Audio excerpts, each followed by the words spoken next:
What's going on, guys? NBA 2K rating recap.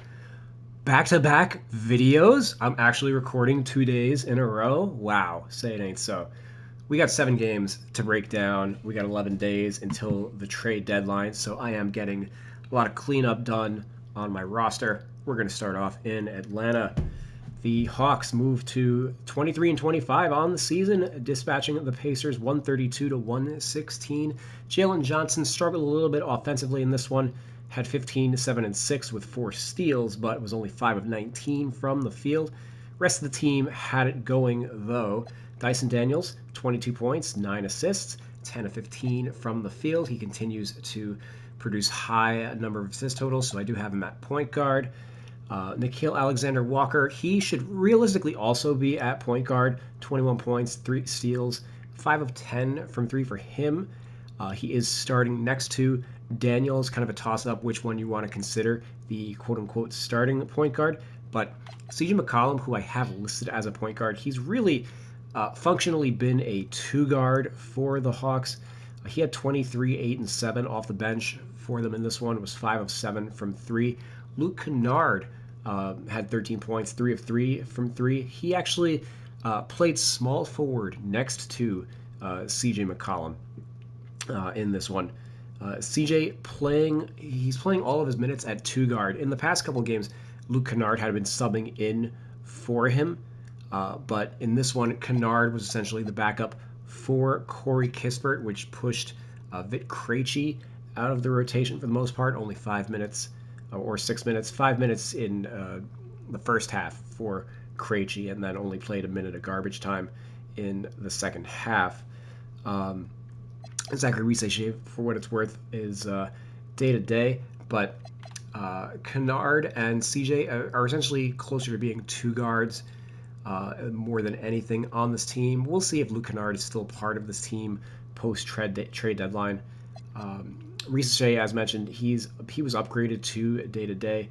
Porzingis, he's going to be out another week or so with an Achilles issue. Both out the last 9 games. We'll see if they both stick post-deadline. Christian Koloko on a 2-way has done a pretty good job filling in for Porzingis over the last 2 weeks or so. He had maybe the best game of his career in this one with 12 points, 3 blocks, 6 of 6 from the field. So why not? Let's just knock his intangibles up just a little bit. Get him into like that 73-ish overall range since he is... 74. Great, we'll take it.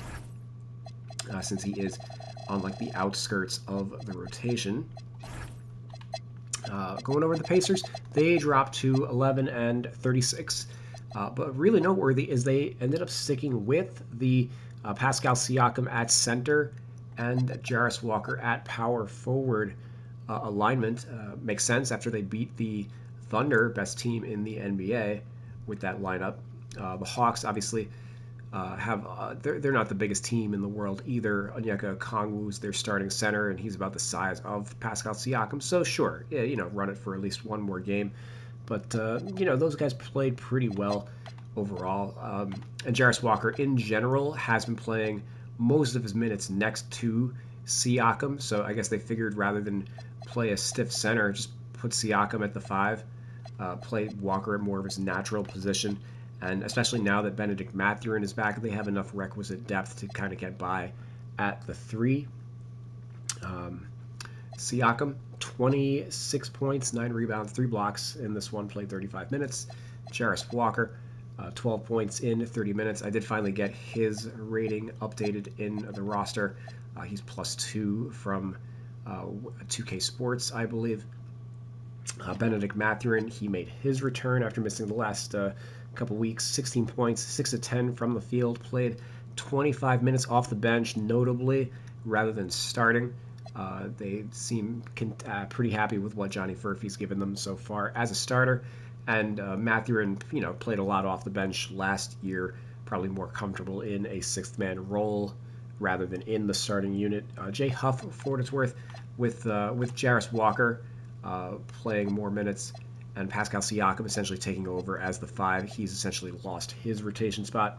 Only 3 minutes for him in this one. Only played 2 minutes in the previous game. Micah Potter was the first center off the bench, and then Isaiah Jackson was subbing for him. So if Huff is going to be completely out of the rotation, I'm still going to give it one more game before I make a decision on that. But as you guys know, that's what Intangibles is for. You know, we can just very easily knock this all the way down, and then he'll be lower rated than all the other bigs on the roster. Let's go on over to the Hornets. By the way, just finishing up on the Pacers. I did do a little bit of cleanup on the Magic and Mavericks today, and then I'm going to start working through the Pacers. So be on the lookout for updated ratings for really the entire team. But the Charlotte Hornets, they moved to 19 and 28 with a absolutely huge blowout. Dog walked the Sixers 130 to 93. 8 Hornets in double figures. Brandon Miller exploded for 30 points, 9 of 11 from the field, 6 of 8 from 3, 6 of 6 from the free throw line. He struggled a lot with his efficiency at various points in the year. Not right now. He's been on fire the last week or so. Konkanippel, solid all-around line, 12, 8, and 6 in only 20 minutes of action. Philly, they dropped to 24 and 21. Embiid and George were both out. Starters got absolutely destroyed in this one. Barlow and Drummond with the start. But Maxey and BJ Edgecombe could not get it going offensively. Maxey, 6 points, 3 of 12 from the field. VJ, 9 points. I'm sorry, 2 points on 2. Sorry, I'm sorry. Yeah, I was right. 9 points. 9 points on 2 of 11 from the field. Kelly Oubre led all the Sixers with 17 points. Jared McCain, he had 16 points, his second highest scoring output of the season, 4 of 8 from 3. He had spent some time in the G League prior to this, so good for him to get some minutes in garbage time to kind of get himself going. Cleveland, they moved to 28 and 20 with the win over the Magic, 114 to 98 over their playoff rivals. They got their 4th straight win of the year, and Donovan Mitchell exploding for 45 points, 15 to 25 from the field, 5 of 8 from 3, 10 of 12 from the line. He's been playing a lot better since Darius Garland's recent injury. I like the Mitchell-Tyson backcourt with Wade at the 3, just having more size out there rather than the 2 small guards, and Merrill at the 3. That the lineup was just too small. So it's good to see. Obviously, Wade is always an injury risk, gets hurt a lot. So we'll see how long they're able to keep this lineup together. But they've been on a roll of late. Magic, on the other hand, they have been reeling. Franz Wagner, I'm not sure when he's going to return. He came back probably a little too early from his high ankle sprain. But Paulo Banchero led the way in this one with 37 points, 10 rebounds, 4 assists. Jalen Suggs, he has struggled over the last couple games, 2 games since returning from injury. Only 4 points, 2 of 13 from the field in this one. I did drop his overall rating by a point. I just cleaned it up on the rest of the Magic. -1 also for Desmond Bane. He hasn't been playing all that well since the NBA Cup. Mo Wagner has struggled a little bit, and obviously he's I wouldn't say struggle, just reduced effectiveness overall coming off the torn ACL. He's working his way back in, so not nearly as efficient as he was last year before the injury, so we did drop him down a couple points of overall. And then Jonathan Isaac, he's kind of on the very outskirts of the rotation. He's been significantly less effective on defense than he was last year, so -2 overall for him as well. I guess injuries have more or less caught up to Isaac and taken a toll on his body. And obviously hasn't really developed very much as an offensive player either. Not really much of a shooter, and if his defense is slipping, tough for him to provide value on a basketball court. Boston Celtics, they moved to 29 17 with another win over the Blazers, 102 to 94. Peyton Pritchard led the way with 23 points. Derek White added 18, but he had 9 turnovers. May have seen the ghost of Drew Holiday, over his shoulder throughout the game. I'm curious how much of an impact Drew's defense had on Derek White in this one. Anthony Simons also with 12 points against his former team. Amari Williams with the best game of his career, 9.7 rebounds, 26 minutes. Luka Garza was out for this one. Worth noting that he played 26 minutes. Jordan Walsh only 3 minutes in this one, so he's like, after starting a couple games and playing like 40 minutes per, he's now like almost completely out of the rotation, joining Josh Minot, who had a kind of a similar trajectory with the Celtics as well this year. Portland, they dropped to 23 and 24, back under 500. But Denny Avdia was out again, but should be back for Tuesday, the second half of a back-to-back. So hopefully that'll restore their winning ways. Jeremy Grant led the way with 19 points, was 10 of 15 from the free throw line, so he got there quite a bit. Drew Holiday has continued to be productive in limited minutes, 14 points, 3 steals, 24 minutes against his former team. Also worth noting, Rob Williams, for another former Celtic, he had a solid game, 6 points, 3 of 3 from the field in 20 minutes as well. LA Lakers, they moved to 28 and 17 with a win over the Bulls. Where the heck are they? There we go. 129 to 118. Luka, 46, 7, and 11. 8 for 14 from 3. So one of his best shooting nights of the year. LeBron adding 24. Rui Hashimura exploding off the bench for 23. 9 of 11 from the field. 4 of 5 from 3. His best game since returning from injury. Chicago, they dropped to 500 again. Kobe White leading the way with 23 points. Josh Giddey still continuing to come off the bench in his return from injury, but seems to be off of his minutes restriction for the most part.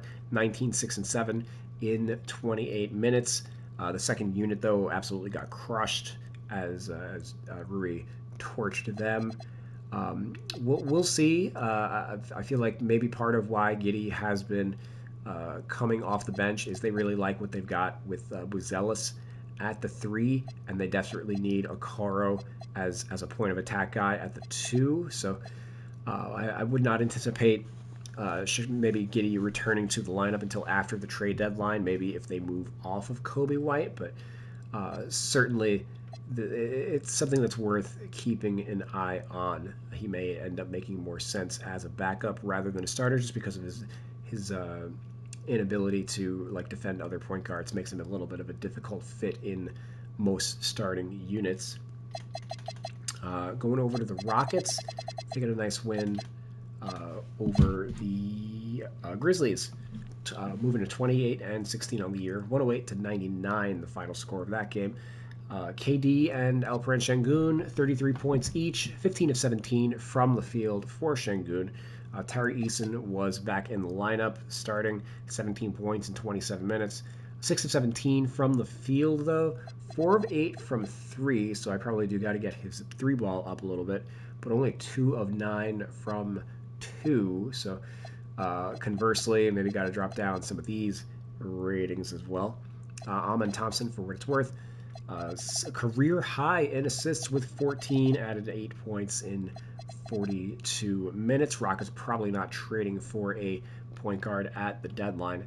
And then kind of a footnote, only 6 minutes for Clint Capella in this one, despite the absence of Steven Adams. Dorian Finney-Smith has more or less absorbed those minutes, though it might be fair to say I have DFS as a power forward center, but it might be fair to say that Jabari Smith Jr. is the actual 5. In those lineups, probably slides up there anytime Sengun checks out. Worth noting that I still have Jabari Smith Jr.'s position as small forward because he plays a fair amount of small ball, or I guess big ball 3 there. But I don't anticipate they're going to be going back to that lineup anytime soon now that Adams is out, probably for the rest of the regular season. They have not really gone to a Sengun and Capella lineup so far, so it is possible that I end up changing Smith's position to second position to center. We'll see how the rest of the season goes. Grizzlies, they dropped to 16 and 26. Santi Aldama made his return from injury, got the start in this one. Jacques Landale was out. He and JJJ had 17 points each. Cam Spencer adding 13 assists, and GG Jackson has been solid off the bench over the last month or so. He added 14 points for them. Memphis Grizzlies, they got some revenge. I'm sorry, Minnesota Timberwolves. Woof. They got some revenge against the Golden State Warriors. 108 to 83 for them, ending their 5-game losing streak. They got blown out in a big way by the Warriors in the last one. But they blew them out by held them to almost the same. It was almost the same score, just inverted team results, holding the Warriors to only 83 points in this one, and they won despite the absence of Anthony Edwards. Both teams, of course, though, were missing players. The Warriors essentially punted this game, so not playing most of their starting lineup. So Conley got the start in this one. He was scoreless in 21 minutes, but Bones Highland, he had 17 off the bench. He's typically played well in games that Edwards has missed. Randall added 18, and then DiVincenzo, Gobert, Naz Reid, they had 15 each, and Jaden McDaniels 14 as well. So a nice solid team effort with Edwards sidelined with, I believe, was ankle soreness. Golden State, they dropped 26 and 21. They essentially were punting this game as like a back-to-back. Curry, he also had a little bit of knee soreness in the last one, so of course they're going to be cautious with him. And if he's going to sit, they might as well just sit everybody because their odds of actually winning a game are kind of low.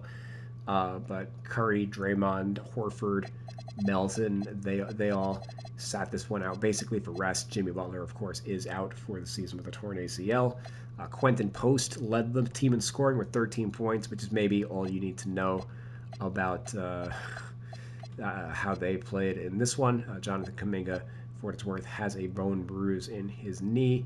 Probably means he's not going to play for the team again until after the trade deadline, if he's still a member of the team. We'll see if any teams actually have interest in Kuminga. And that'll do it for this Real 2K or NBA 2K rating recap. Let me check out the calendar for tonight. We got, looks like 7 or so games. Portland and Washington. Ooh, so Denny Avdia is going to be making his return against his former team, the Washington Wizards. We've got the Knicks going up against the Kings. Mike Brown hoping to exact some revenge after losing in Sacramento. Milwaukee going up against the Sixers. Obviously, they are without Giannis. We'll see if the Sixers decide they need Embiid or Paul George to get the dub in that one. And then we've got the new look Pelicans against the struggling OKC Thunder. Thunder have lost 2 games in a row, both of them at home.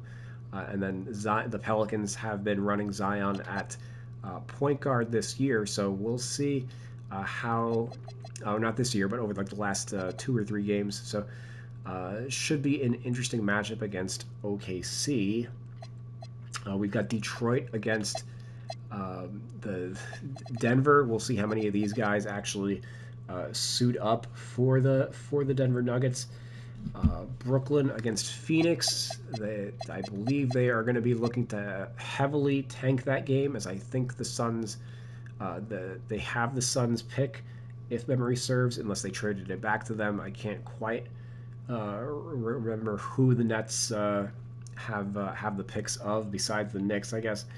But Clippers, they get the win over Utah. I'm sorry, not they get the. Well, what am I saying? They didn't even play that game yet. Maybe they will. But yeah, they probably will get the win over Utah as long as Lauri Markkanen continues to sit out games with his quote-unquote illness. But Jazz have been playing. They're playing their young guys. I don't know if they've been playing better of late, but certainly they've had encouraging results. Clippers have been playing a lot better. They are clawing their way back to 500. So that's a little bit of a preview for tomorrow. I guess we'll check out and see if I'm a prophet and whether the Clippers beat the Jazz. thanks again, guys, for watching.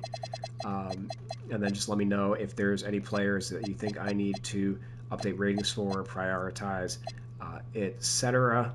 As mentioned before, I will be knocking out the rest of the Pacers. Finally, they've been a little bit long overdue, but I think right now in the season is probably a good point to actually brush up on them, as they are finally healthy for the most part, and they just make this lineup change with Siakam at the 5. So it's a nice inflection point in the season for them. I'll see you guys later tonight. Peace.